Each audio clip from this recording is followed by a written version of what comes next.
Irrespective of the size of organization, change is inevitable. Whether or not your business needs change, whether you need to implement a new solution, whether or not you need to change interactions between individuals or between teams, all of these things are required. This week on the Practicing Leader podcast, we're going to talk about strategies you can use to try to help implement changes at a large scale. I'm your host, Parul Bhargava, and let's discuss.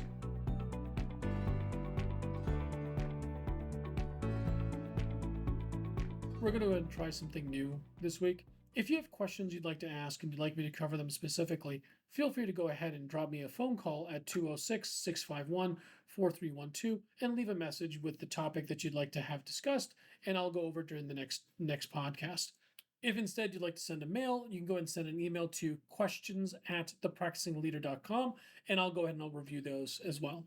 One of the first strategies I try to employ is communicating the justification for the change.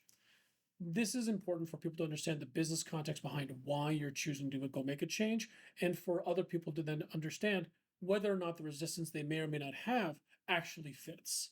This came into play when we were implementing a change that was across the entire company.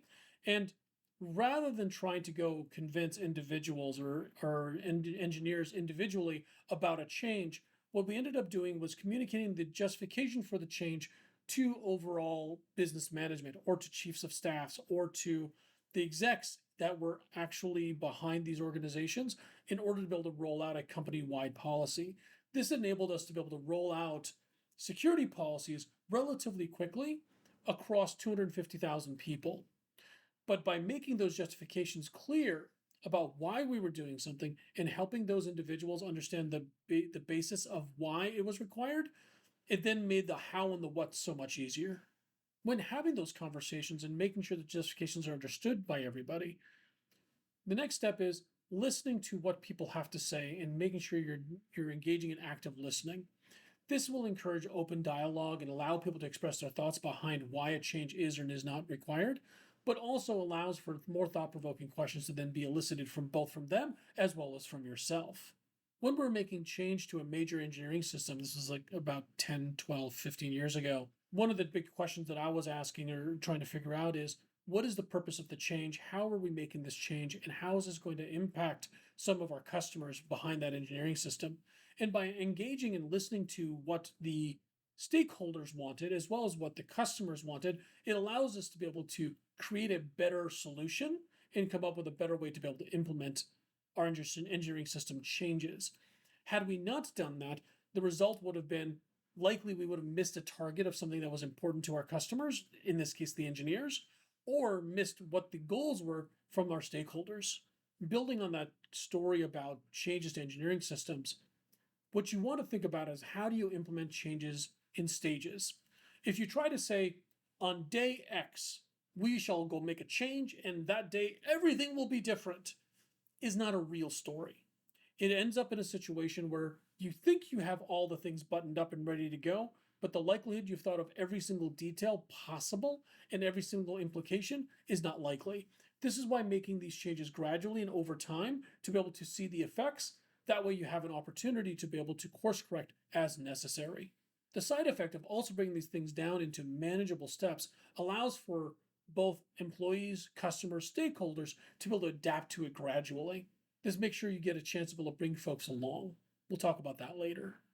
Again, building on the previous topic of changing things gradually, the idea of changing everything at once also doesn't take into account that the change that you're proposing may not be the final form that you need it to be in.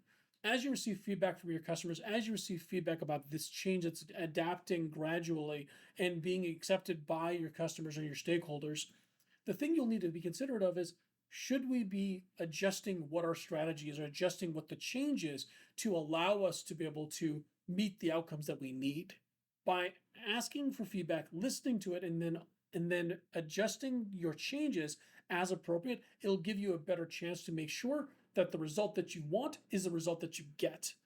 It's very similar to that idea of when somebody's saying, I'd like a tree swing, what the actual customer wanted versus what you actually had built may differ, and it gives you a chance to be able to course correct and find what the customer actually wanted.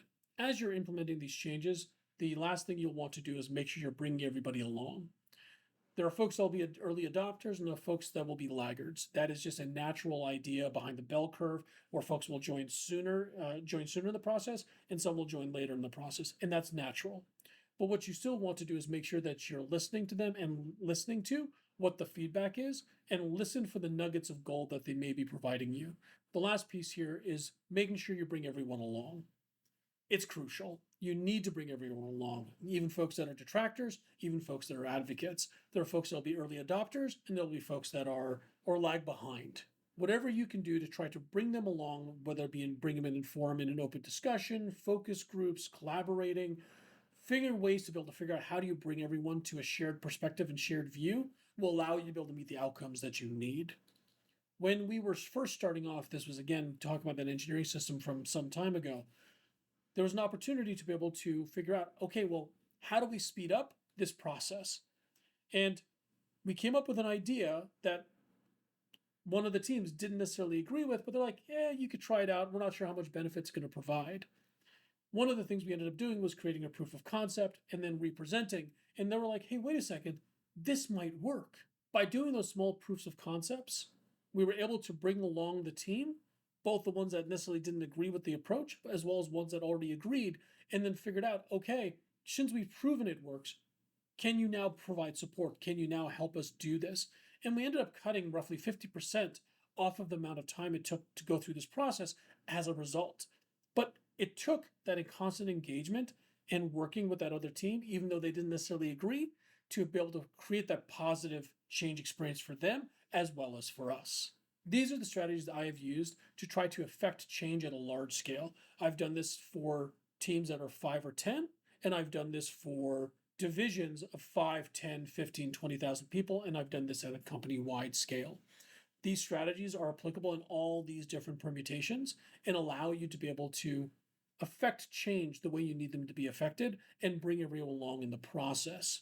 Again, if you have questions you'd like to have covered as part of the podcast, please go ahead and give me a call at 206-651-4312 and leave me a message with your question, or you can send me a question at questions@thepracticingleader.com, and I'll be sure to cover them during one of my podcasts. This has been the Practicing Leader Podcast. I'm your host, Brul Margava, and I'll see you next week.